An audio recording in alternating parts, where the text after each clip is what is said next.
ابھی ایک اور سٹیٹمنٹ دیا جس میں ان کا دعویٰ یہ ہے کہ ایران کو افزودہ یورینیم یا تو امریکہ کو دینا ہوگا تاکہ اسے امریکہ میں لا کر تباہ کیا جائے، یا پھر ترجیحی طور پر ایران کے ساتھ رابطے میں رہ کر کسی اور قابل قبول جگہ پر اٹامک انرجی کمیشن یا کسی متوازن ادارے کے ساتھ مل کر یہ یورینیم تباہ کرنا ہوگا۔ لیکن تہران اپنے دفاعی اور میزائل پروگرام کو کسی صورت سودے بازی کی میز پر لانے کے حق میں نہیں ہے، اور اس کا موقف اب بھی یہی ہے کہ ڈیل ہوگی اور اس ڈیل کے بعد اس ڈیل کے نکات پر عمل شروع ہوگا۔ تو ایران کا موقف یہ ہے کہ 30 دن کم از کم ڈیل پر عمل درآمد کے لیے چاہیے، یعنی آج اگر معاہدہ ہوتا ہے تو اس کے 30 دن کے بعد آپ نے ہرمز پوری طرح کھول دی جائے گی۔ دوسری طرف اسرائیل لبنان میں اگر حزب اللہ کے خلاف کارروائیاں تیز کرتا ہے تو اس سے ایرانی قیادت جو ہے وہ ظاہر ناراض ہوتی ہے، اور جو ایرانی قیادت کا سخت گیر دھڑا ہے وہ اپنے سپریم لیڈر پر یک طرفہ رعایتیں نہ دینے کے لیے دباؤ ڈالے گا۔ تو یہ بڑی کمپلیکیٹڈ صورتحال ہے۔ اب اس کیس میں چونکہ ٹرمپ اکیلے نہیں ہیں، ان کا داماد جیرڈ کشنر، ان کا مشیر اسٹیو وٹکو بھی سارے مذاکراتی عمل میں شریک ہے، اور یہ کاروباری ذہن کے لوگ ہیں، اور ان کا جو موقف ہے وہ اس خطے کے اندر جو کاروباری مواقع ہے ان کو فروغ دینا ہے۔ تو ایران کی معاشی ناکہ بندی کر کے وہ ایران کو جوہری ہتھیاروں سے دور رکھنا چاہتے ہیں، اور ساتھ ہی وہ اسرائیل سمیت کئی ملکوں کو بچانا بھی چاہتے ہیں، اور یہ بھی چاہتے ہیں کہ تمام ملک ابراہیم اکارڈ کا حصہ بن جائیں تاکہ مشرق وسطیٰ جو ہے وہ امریکہ کی ایک بڑی سٹیٹ بن جائے، اور اس علاقے سے اسرائیل کو مستقبل میں کوئی خطرہ نہ ہو۔ تو یہ جو ساری گیم ہے اسی طرح کی نظر آتی ہے۔ جہاں تک پاکستان یا قطر جیسے ثالثوں کا تعلق ہے تو ایک ایسی ڈیل کی وکالت کرنا جس کا مستقبل بہت ہی مبہم ہو، سیاسی اور دفاعی طور پر ایک بہت بڑا جوا سمجھا جا سکتا ہے۔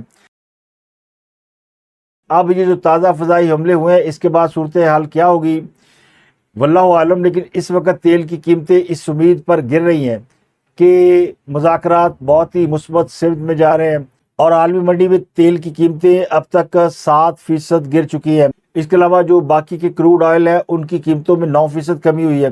تو قیمتوں میں بڑی اور اچانک گراوٹ کی جو سب سے بڑی وجہ ہے وہ واشنگٹن اور تہران کے درمیان جاری امن مذاکرات میں مثبت پیش رفت ہے، جس سے مارکیٹ میں یہ امید پیدا ہوئی ہے کہ آبِ ہرمز دوبارہ باقاعدہ کھول دی جائے گی، اور اس ممکنہ امن معاہدے کی وجہ سے عالمی مارکیٹ پر جو تناؤ ہے وہ کم ہو جائے گا، تو کاروباری سرگرمیاں تیز ہو سکتی ہیں۔ تو اسی مہینے کے آغاز میں تیل کی قیمتیں آلموسٹ $110 تک پہنچ چکی تھیں، جو اب تقریباً $20 کم ہو چکی ہیں۔ لیکن ٹرمپ نے جو تازہ بیان دیا اس نے ایک نئی ہلچل مچا دی ہے۔ امریکہ کے فضائی حملے کے علاوہ ٹرمپ کا یہ بیان کہ ایران کے ساتھ ڈیل ہوتی ہے یا نہیں ہوتی، مگر وہ سمجھتے ہیں کہ مسلمان ملکوں کو جن میں ترکی، سعودی عرب، پاکستان اور قطر شامل ہے ان کو ابراہیم اکارڈ میں شامل ہونا ہوگا۔ تو یہ بہت ہی نازک مرحلہ ہے۔ اسرائیل پاکستان کے لیے تو ایک ریڈ لائن ہے، اور عرب ممالک کے لیے بھی کسی حد تک بہت ہی نازک لمحہ ہے۔ اس پر سعودی عرب اور قطر کی پوزیشن تو بڑی واضح ہے، کچھ ملک جو ہے وہ آلریڈی اس کا حصہ بن چکے ہیں۔ تو ٹرمپ نے جو ٹویٹ کیا اس میں لکھا کہ شاید 1-2 ملکوں کو وہ اس بات پر رعایت دے دیں کہ وہ اس کا حصہ نہ بنے، تو غالباً اس کا اشارہ پاکستان کے بارے میں ہے کہ پاکستان بڑی کلیئرٹی کے ساتھ امریکہ کو بتا چکا کہ وہ اسرائیل کے ساتھ اس لیے نہیں جا سکتا کہ پاکستان کے قیام کے موقع پر جو بانی پاکستان نے فرما دیا پوری قوم اس کو بہت ہی سنجیدگی سے لیتی ہے، تو اتنا آسان نہیں ہے، جبکہ باقی ملکوں کے لیے صورتحال بڑی آسان ہے۔ تو ٹرمپ یا امریکی انتظامیہ اس بات چیت کو تو سمجھتی ہے، مگر جو عرب ممالک ہے ان کے لیے بہت ہی بڑا امتحان ہے۔ حال ہی میں جو معاہدے کے وقت امریکہ نے عرب ممالک کو کانفرنس کال کی، اس میں سعودی عرب، قطر، متحدہ عرب امارات اور مصر شامل تھے، اور اب امریکی نیوز ویب سائٹ نے اس حوالے سے کچھ کلیمز کیے ہیں۔ وہ یہ کہتے ہیں کہ ٹرمپ نے اسی وقت یہ بات کر دی تھی کہ وہ معاہدہ کرنے جا رہے ہیں، مگر اس صورت میں معاہدہ کریں گے کہ یہ جو تمام عرب ممالک ہیں یہ ابراہیم اکارڈ میں شامل ہو جائیں۔ تو کانفرنس کال کے دوران جب یہ بات ٹرمپ نے کی کہ یہ تمام ملک جو ہے وہ جو 1948 سے اسرائیلی ریاست کے مخالف ہیں وہ اب ابراہیم اکارڈ کا حصہ بن گئے، تو دوسری طرف جو لوگ بھی کال پر تھے وہ انہوں نے مکمل خاموشی اختیار کی، یعنی کسی نے کوئی رد عمل نہیں دی، نہ سعودی عرب نے رد عمل دیا، نہ قطر نے، نہ مصر نے، حتیٰ کہ امارات جو آلریڈی حصہ ہے وہ بھی اس پر خاموش رہا۔ تو خاموشی اتنی طویل ہو گئی کہ ٹرمپ نے باقاعدہ پوچھا کہ کیا فون کے دوسری طرف کوئی موجود ہے یا نہیں ہے، کیونکہ یہ ویڈیو کانفرنس نہیں تھی، یہ آڈیو کانفرنس تھی، لیکن اس پر بھی دوسری طرف سے سکوت نہ ٹوٹا۔ تو اس صورتحال میں ٹرمپ نے یہ کہا کہ ان کے جو نمائندے ہیں جیرڈ کشنر اور اسٹیو وٹکوف وہ آئندہ ہفتوں میں عرب ملکوں سے رابطے کریں گے۔ تو بات ختم ہو گئی۔ اس کا مطلب ہے کہ یہ بات آلریڈی ڈیل کے وقت ہی عرب ملکوں سے کر دی گئی، لیکن کسی نے ڈسکلوز نہیں کیا، تو ٹرمپ کو خود ہی ایک ٹویٹ کے ذریعے ڈسکلوز کرنا پڑا۔ اب یہ جو عرب اکارڈ ہے یہ 2020 میں جب ٹرمپ کا پہلا دور صدارت تھا اس وقت امریکہ کی ثالثی میں طے پائے تھے۔ ٹرمپ نے اسرائیل کے ساتھ عرب ممالک کے سفارتی تعلقات معمول پر لانے کے لیے جو ابراہیم اکارڈ بنایا اس میں متحدہ عرب امارات اور بحرین شامل ہوئے۔ سپٹمبر 2020 میں واشنگٹن میں اس معاہدے پر دستخط ہوئے۔ اس کے بعد مراکش اور سوڈان بھی شامل ہوئے، اگرچہ سوڈان کا معاہدہ مکمل طور پر نافذ نہیں ہو سکا۔ پھر اس کے بعد نومبر 2025 میں قازقستان اس کا حصہ بن گیا، صومالی لینڈ بھی اس کا حصہ بننے کا وعدہ کر رہا ہے۔ تو ان تمام معاہدوں کا نام حضرت ابراہیم علیہ السلام کے نام پر رکھا گیا، کیونکہ یہودیت، اسلام اور مسیحیت تینوں مذاہب انہیں نبی اور پیغمبر مانتے ہیں۔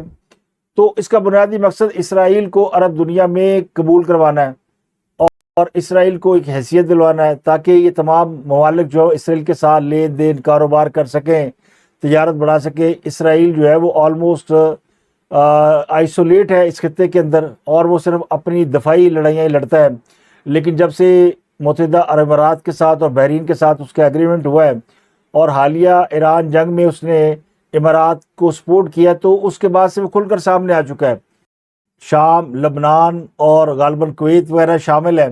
تو اب ان ملکوں کو اس میں شامل کرنے کی کوشش کی جا رہی ہے، اور اس مبینہ ڈیل کو جو جنگ بندی کی ڈیل ہے، یعنی ایران کے ساتھ امریکہ اگر اپنی جنگ ختم کرتا ہے اور یہ ڈیل طے ہو جاتی ہے، تو اس ڈیل کی جو بڑی شرط ہے وہ یہ ہے کہ اب یہ سب لوگ ابراہیم اکارڈ میں شامل ہو جائیں اور عرب ممالک اسرائیل کے ساتھ معاشی اور دفاعی بلاک بنائیں۔ لیکن مسئلہ فلسطین کا ہے۔ سعودی عرب جیسے ممالک فلسطین کی ریاست کے بغیر ابراہیم اکارڈ میں شمولیت نہیں چاہتے، نہ ہی ترکی کا نام لینا شاید میں بھول گیا، ترکی بھی اس کا بہت ہی بڑا فریق ہے، لیکن ترکی اسرائیل کے ساتھ لین دین میں آلریڈی ہے۔ تو اب عرب اکارڈ کے اندر کیا پاکستان کو شامل کرنے کے لیے دباؤ ڈالا جا رہا ہے، کیونکہ پاکستان کے اندر اس پر بہت بات ہو رہی ہے، اور خاص کر آپ کو پتہ ہے کہ ریاست کے دشمنوں کی ایک جماعت موجود ہے پاکستان کے اندر، اور جب بھی پاکستان کے خلاف کوئی بات ہوتی ہے یا پاکستان پہ کوئی مصیبت پڑتی ہے تو وہ یاجوج ماجوج نکل کے آ جاتے ہیں اور پاکستان کی ریاست کو تانے دینے لگتے ہیں، ان کے اوپر طنز کرنے لگتے ہیں، اور پاکستانی عوام کو گمراہ کرنے کی کوشش کر رہے ہیں، اور وہ کہہ رہے ہیں دیکھا اس لیے تو پاکستان یہ سب کچھ کر رہا تھا کہ وہ اسرائیل کے ساتھ جانا چاہتا ہے۔ اس سے پہلے بھی جو ایک پیس بورڈ بنا تھا اس میں بھی پاکستان شامل ہوا، تو یہ کہا گیا کہ پاکستان اسرائیل کو تسلیم کرنے جا رہا ہے۔ تو پورا زور لگا کر یہ ثابت کرنے کی کوشش کی جا رہی ہے کہ پاکستان کو امریکہ نے کہہ دیا کہ اگر آپ شامل نہ ہوئے تو آپ بھی دشمنوں کی فہرست میں شامل ہے، تو ایسا بالکل نہیں ہے۔ پاکستان کو ہاتھیوں کی لڑائی میں، تو پاکستان جو ہاتھیوں کی لڑائی میں سے ایک ہاتھی بھی ثابت ہوا ہے، اور ہاتھیوں کی لڑائی ختم کرانے کے لیے ایک ثالث بھی بن کے سامنے آیا ہے۔ تو پاکستان اتنا کمزور نہیں ہے، بے شک عرب ممالک کمزور ہیں کیونکہ ان کے پاس فوجی طاقت نہیں ہے، اور یہ جو حالیہ ایران کے اوپر اٹیک ہوا اس سے یہ بات بھی کھل کر سامنے آ گئی کہ یہ لڑائی کس وجہ سے ہوئی تھی۔ ایران کو عربوں سے لڑانا تھا، کمزور کرنا تھا تاکہ وہ ابراہیم اکارڈ تسلیم کر لے. دوسرا عرب ملکوں کو بھی لڑانے کی کوشش کی کہ وہاں پہ بادشاہت کا جو نظام ہے وہ ختم ہو جائے. سعودی عرب اور امارات اگر ایک دوسرے سے لڑ پڑتے تو یہاں پر بادشاہت وغیرہ کا خاتمہ ہو چکا ہوتا. لیکن عرب ملکوں نے اس بات کو سمجھا ہے. اب سوال یہ کہ امریکہ نے اچانک ابراہیم اکارڈ والا معاملہ کیوں ہائی لائٹ کر دیا ہے؟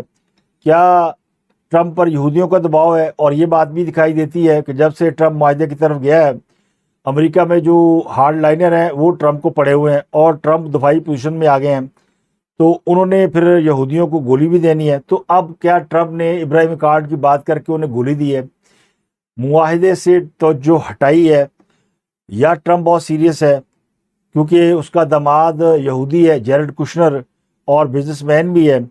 تو پھر اب کیا ہونے والا ہے؟ تو میرا گمان یہ ہے کہ معاہدہ بھی ہو جائے گا اور عرب ممالک اس پر دستخط نہیں کریں گے. پاکستان کا تو سوال ہی پیدا نہیں ہوتا نا کہ پاکستان کے اوپر میں کیا بات کروں کہ پاکستان دستخط کرے گا یا نہیں کرے گا. پاکستان تو 80 سے دنیا کو اپنی انگلیوں پہ نچا رہا ہے اور دنیا کی کوئی طاقت پاکستان کے اوپر اپنی مرضی مسلط نہیں کر سکی. بے شک ہم بہت سی باتیں ایسی کرتے ہیں جن میں ہمارے سیاسی فائدے ہوتے ہیں یا سیاسی دشمنی ہوتی ہے یا دشمن کا کوئی ایجنڈا ہوتا ہے، لیکن جو حقیقت ہے وہ حقیقت ہے کہ پاکستان نے روس جیسے ملک کو تباہ و برباد کر دیا، لیکن اپنی نیشنل سیکیورٹی پالیسی سے ایک انچ پیچھے نہیں ہٹا. ایٹم بم بھی بنایا، افغان روس جنگ کے اندر امریکہ کو اسکیپ کرایا، حال ہی میں جو مئی میں انڈیا کو جواب دیا، اور ایران اسرائیل کی جنگ میں میڈیٹر کا رول پلے کیا. تو پاکستان کی پوزیشن بڑی ڈیفرنٹ ہے کیونکہ پاکستان کی جیب میں ایٹم بم ہے اور پاکستان جہاں کھڑا ہے وہیں کھڑا رہے گا. اصولی اور موقف کے لحاظ سے، ترقی کے لحاظ سے پاکستان انشاءاللہ آگے بڑھے گا. تو یہ بات ٹرمپ کو بھی اچھی طرح معلوم ہے کہ اسلامی ممالک اس کا حصہ نہیں بنیں گے، مگر اس نے یہودی لابی کو اطمینان دلا دیا کہ وہ اگر ڈیل کرنے جا رہا ہے تو اس بنیاد پر کرنے جا رہا ہے کہ اسلامی ممالک کے ساتھ ان کی انڈرسٹینڈنگ ہے اور وہ جلد ابراہیم اکارڈ کا حصہ بنیں گے. دوسری خبر یہ کہ field marshal general Asim Munir کا چین کے اندر غیر معمولی استقبال کیا گیا، ویلکم کیا گیا ہے اور انہیں ایک فاتح جرنیل کے طور پہ ٹریٹ کیا گیا ہے، ایک فاتح ڈپلومیٹ کے طور پر ٹریٹ کیا گیا ہے. پاکستان کے وزیر اعظم شہباز شریف چین کے دورے پر ہیں اور پرائم منسٹر 2 دن پہلے پہنچے تھے. Field marshal general Asim Munir نے ان کو بعد میں جوائن کیا جب وہ ایران میں اپنے مذاکرات مکمل کر کے چائنا پہنچے. تو چینی صدر نے باقاعدہ اس بات کو اکنالج کیا ہے اور اعلان کیا کہ پاکستان کے field marshal general Asim Munir Iran اور امریکہ کی ڈیل کرا کے آئے ہیں، ایک بڑا کام کر کے آئے ہیں اور وہ ان سے مل کر بڑا خوش تھے. چین کے وزیر اعظم نے بھی field marshal general Asim Munir سے ملاقات کی. تو باڈی لینگویج دیکھنے سے لگتا ہے کہ ٹرمپ اور پیوٹن کی نسبت پاکستان کے فیلڈ مارشل کو زیادہ عزت و احترام اور تکریم کی نظر سے دیکھا گیا ہے. بعض لوگ اس پر بھی ٹپنیاں کر رہے ہیں، افواہیں اڑا رہے ہیں کہ پاکستان کے field marshal general Asim Munir نے اپنے لیے حکمران بننے کی راہ ہموار کر دی ہے، شہباز شریف پیچھے رہ گیا ہے اور شہباز شریف کی کوئی ویلیو نہیں رہی. حالانکہ یہ وزیر اعظم شہباز شریف ہی ہیں جنہوں نے جنرل عاصم منیر کے کام کو اکنالج کیا، دنیا کے اندر اکنالج کرایا. پاکستان کی سول اور عسکری قیادت کے اندر کوئی اختلاف نہیں ہے اور نہ ہی کسی کو اس بات کا غم ہے کہ وہاں پہ وزیر اعظم کو شاید اتنا پریز نہیں کیا گیا جتنا جنرل عاصم منیر کو کیا گیا. جنرل عاصم منیر کو اس لیے کیا گیا کہ انہوں نے شاندار کارکردگی کی ہے. تو ایکچولی تو وہ ریاست پاکستان کا حصہ ہے، پاکستان کی فوج کے سپہ سالار ہیں. تو جو کام انہوں نے کیا اس پر اگر چین نے ان کو اپریشیٹ کیا، امریکی صدر بھی کرتا ہے، پیوٹن بھی کرتا ہے. مشاہد حسین حامد میر کے پروگرام میں بیٹھے ہوئے تھے، وہ کہتے تھے میں چند دن پہلے روس سے ہو کر آیا ہوں اور وہاں پر جس طرح پاکستان کی تعریفیں ہو رہی ہیں، انڈیا کا وفد بھی موجود تھا، لیکن دنیا پاکستان کی تعریفیں کر رہی ہے، پاکستان کے فیلڈ مارشل کی کر رہی ہے اور وہ کہہ رہی ہے کہ یہ کام دنیا کا کوئی ملک نہیں کر سکا جو پاکستان نے کر دیا. پہلی بات تو یہ کہ اسرائیل اور امریکہ جیسے بے لگام گھوڑے کو لگام ڈالی، انہیں باندھ کے ایک سائڈ پہ رکھا اور پھر اب ایرانیوں کی مرضی سے امریکہ کے ساتھ ڈیل ہو رہی ہے کہ جو ایرانی مانیں گے، جب تک نہیں مانیں گے اس وقت تک امریکہ سے ڈیل نہیں ہوگی. دوسرا امریکی صدر بھی یہ سمجھ رہے ہیں کہ وہ اپنی شرائط منوا رہے ہیں، تو یہ کامیاب ڈپلومیٹ ہوتا ہے، تو ان کی اسی طرح عزت کی گئی ہے۔ چین کے اندر پاکستان کو بہت ہی زیادہ غیر معمولی ویلکم دیا گیا، تو اب جنہوں نے جلنا ہے وہ جلیں، اور جنہوں نے اس کے اوپر افواہیں اور قیاس رائیاں پھیلانی ہیں وہ پھیلائیں۔ تو اب جنرل عاصم منیر کی کامیابیوں کو دیکھتے ہوئے جو لوگ یہ افواہیں اڑانے کی کوشش کر رہے ہیں یا یہ فضا بنانے کی کوشش کر رہے ہیں، اور پچھلے دنوں انہوں نے ان کو ابو بنانے کی کوشش بھی کی کہ شاید وہ پاکستان کے صدر بننا چاہتے ہیں، تو نہ وہ صدر بننا چاہتے ہیں نہ وہ حکومت پر قبضہ کرنا چاہتے ہیں۔ جو عزت و احترام انہوں نے بغیر حکمران بنے حاصل کر لیا ہے، وہ حکمران بن کے کبھی بھی حاصل نہیں کر پائیں گے، بلکہ اپنی کی ہوئی محنت کو بھی ضائع کریں گے۔ ہمارے سامنے ماشاء اللہ لگانے والے کئی افراد کی مثال ہے۔ اب ذرا لائٹ موڈ پہ بات کرتے ہیں پاکستان کی ڈومیسٹک ایشوز کے اوپر۔ پاکستان میں جو ڈومیسٹک ایشو ہے وہ پولیٹکس نہیں ہے، بے شک لوگ پولیٹکس پہ بات کر رہے ہیں اور بڑی ہی آرڈنری گفتگو اور آرڈنری موضوع کے اوپر بات ہو رہی ہے۔ ایک موضوع یہ ہے کہ بیرسٹر غور کے گھر پہ وزیر اعلیٰ کے پی کے سہیل افریدی کی وزیر داخلہ محسن نقوی سے بات چیت ہوئی، ملاقات ہوئی۔ یہ خبر علیمہ خان نے بریک کی۔ اس پر یوتھیے اچل اچل کے دیواروں کو لگ رہے ہیں کہ سہیل افریدی تو بک گیا۔ یہی سہیل افریدی 2 دن پہلے جب یعنی پچھلے منگل کو ڈیالہ گیا ہوا تھا اور وہاں بڑکے مارا تھا، تو سارے یوتھیے اس کو اپنا ہیرو مان رہے تھے، اور علیمہ خان بھی اس کی پرفارمنس سے مطمئن تھی۔ اب علیمہ خان نے نیا ایشو چھیڑ دیا۔ تو یہ پاکستان کی ڈومیسٹک میں اس قسم کی چھوٹی چھوٹی شرارتیں ہوتی رہتی ہیں۔ اگلی خبر اداکارہ مومنہ اقبال کے حوالے سے ہے، اور مومنہ اقبال کے چاہنے والوں کے لیے ایک بری خبر یہ ہے کہ اس نے باقاعدہ نکاح کر لیا، اور ان کے ایک مبینہ شوہر حمزہ حبیب جو کئی روز سے منظر عام سے غائب تھے، ان کو ہائی کورٹ سے حفاظتی ضمانت مل گئی ہے۔ ثاقب چدر نے ان کے خلاف ایف آئی آر درج کرا رکھی تھی، تو وہ اچانک ضمانت کے بعد میڈیا پر آ گئے، اور انہوں نے آتے ہی بڑے جذباتی انداز میں ایک تقریر کی اور یہ دعویٰ کیا کہ مومنہ اقبال ان کی ریڈ لائن ہے۔ اور میری بیوی ایک ببر شہین ہے، وہ ان جیسے بزدل لوگوں سے نہ ڈرے گی، طریقے سے اس میڈیا کے سامنے ہی آپ کو ذلیل کریں گے۔ مومنہ اقبال کے مبینہ منگیتر نے دعویٰ کیا کہ مومنہ سے ان کا باقاعدہ نکاح ہو چکا ہے، اور 2 دن پہلے ہی یہ نکاح ہوا ہے، جلدی ہماری دھوم دھام سے شادی ہوگی، جس کا مطلب یہ ہے کہ یہ اسکینڈل منظر عام پر آنے کے بعد مومنہ اقبال اور حبیب کا باقاعدہ نکاح ہوا۔ اس سے پہلے یہ نکاح نہیں ہوا تھا، صرف منگنی ہوئی تھی۔ تو حمزہ حبیب نے دعویٰ کیا کہ وہ میری منکو ہے اور میں ایک غیرت مند آدمی ہوں، ایک بغیرت مرد اور گھٹیا عورت، یعنی ایم پی اے ثاقب چدر اور اس کی بیوی کے حوالے سے انہوں نے دعویٰ کیا کہ انہوں نے مومنہ کے لیے آنے والے ہر رشتے کے سامنے رکاوٹیں ڈالی، مگر اب ان کا سامنا مجھ سے یعنی حمزہ حبیب سے ہوا ہے۔ اور پھر انہوں نے یہ بھی دعویٰ کیا کہ مومنہ کی طرف سے این سی سی آئی اے میں شکایت کے بعد انہیں پیسوں کی آفر کی گئی ہے کہ وہ منہ بند رکھیں، درخواست واپس لے لیں، لیکن انہوں نے فیصلہ کیا کہ اب وہ ثاقب چدر کو بے نقاب کر کے چھوڑیں گے۔ ثاقب چدر نہ ہوا را کا ایجنٹ ہو گیا، اور وہ اس کو انجام تک پہنچائیں گے۔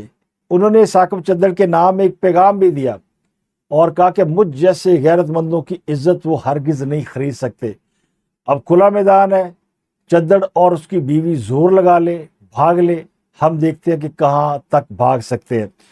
تو گل کی تو شروع ہوئی سی ریڈ لائن تو پاکستان کے اندر ریڈ لائن کا جو کانسیپٹ ہے غالباً عمران خان صاحب لے کر آئے ہیں، اور خان صاحب نے خود کو ریڈ لائن قرار دیا تھا۔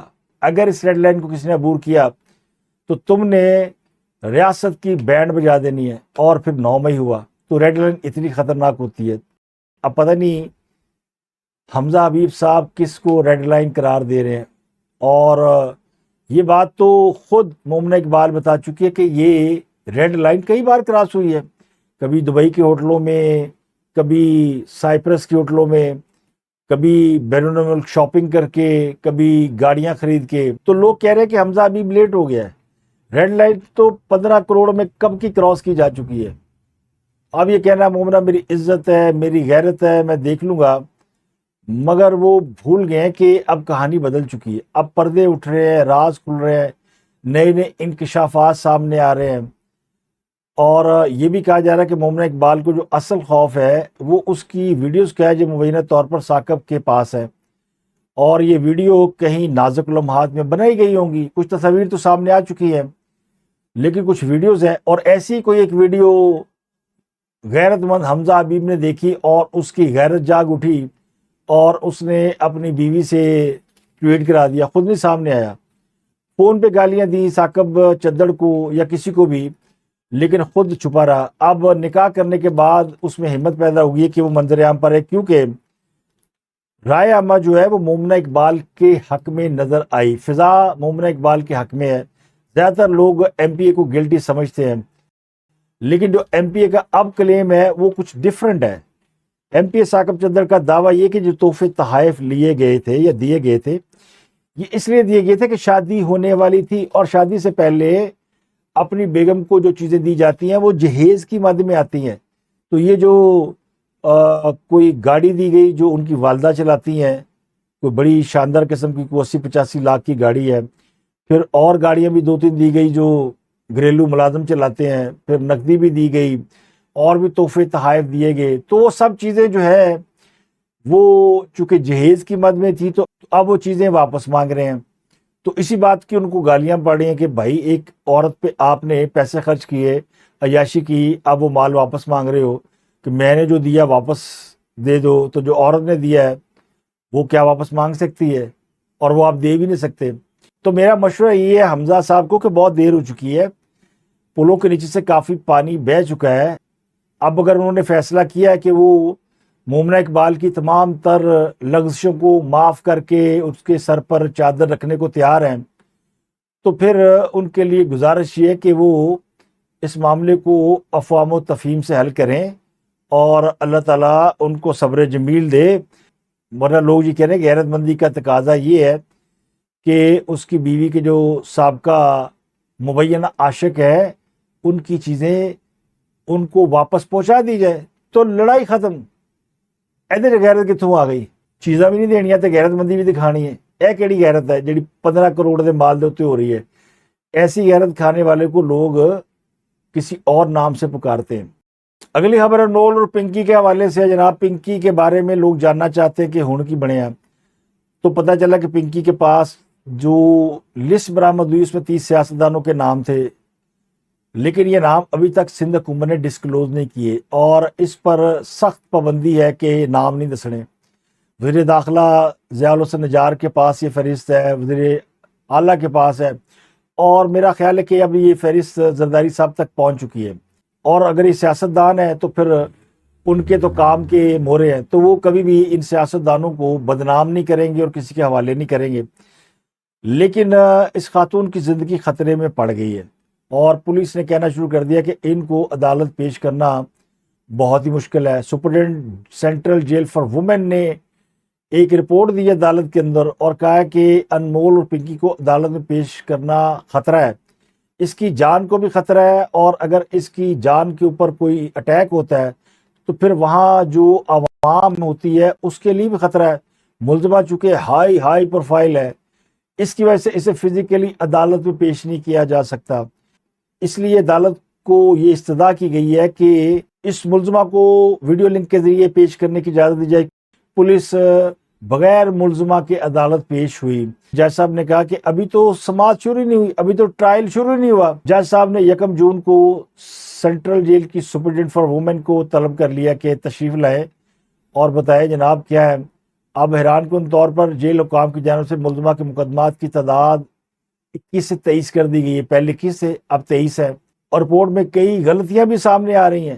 پولیس نے اتنی غلطیاں کی ہیں کہ جج پہلی پیشی پہ اس کو رہا کر سکتا ہے۔ جس فلیٹ سے ملزمہ گرفتاری ڈالی گئی اس کے 2 ساتھیوں کی اگلے روز اسی فلیٹ سے گرفتاری ڈال دی گئی۔ جو منشیات اس ملزمہ سے برآمد ہوئی یہی مال مقدمہ دوسروں پہ ڈال دیا گیا کہ ان سے برآمد ہوا ہے، تو جو چیز ایک روز پہلے برآمد ہوئی وہ دوسرے دن ملزموں سے کیسے برآمد ہوئی۔ اس کے علاوہ کاکروچ جنتا پارٹی نے انڈیا کے اندر اتنا خوف پھیلا دیا ہے کہ جنتا پارٹی خود گھبرائی پھر رہی ہے۔ بھارتی وزیر خارجہ جے شنکر نے امریکی سیکرٹری آف اسٹیٹ جو دورہ کر رہے تھے انڈیا کا، ان کو باقاعدہ شکایت لگائی ہے اور کہا جناب یہ جو کاکروچ جنتا پارٹی ہے اس کے ہینڈلر پاکستانی اور ایرانی ہیں اور امریکہ میں بیٹھے ہوئے ہیں اور امریکہ میں بیٹھ کے انڈیا کو ذلیل کر رہے ہیں، ٹکٹ ٹوکری کر دیا مودی کو، اس کی پارٹی کو، اور جو جنتا پارٹی کے اپنے ممبران ہیں وہ اب کاکروچ جنتا پارٹی کے ممبران بن گئے. I want to request Honorable President Trump to hand over the incumbent nincompoop leadership of Cockroach Janta Party as they are acting as proxies of Iran and Pakistan. تو جے شنکر کا رونا دھونا اب بھی پاکستان کے حوالے سے ہے اور وہ سمجھتے ہیں یہ پاکستان نے ان کے اوپر مئی سے بڑا اٹیک کر دیا ہے کہ مودی جو چند دن پہلے الیکشن جیتا اور بنگال جیسی ریاست میں الیکشن جیت گیا جہاں بی جے پی کبھی جیتی نہیں تھی، اور بی جے پی کا خیال یہ تھا کہ اب تو وہ انٹچبل ہو گئے ہیں، اچانک ہی کاکروچ ان کی دھوتیوں میں گھس گیا ہے اور اپنی دھوتیاں سنبھالتے پھر رہے ہیں. تو اب تک کے لیے اتنا ہی. آپ سے ملاقات ہوتی اگلے ویلاگ میں. اپنا گرد و نواح کا بہت خیال رکھیے.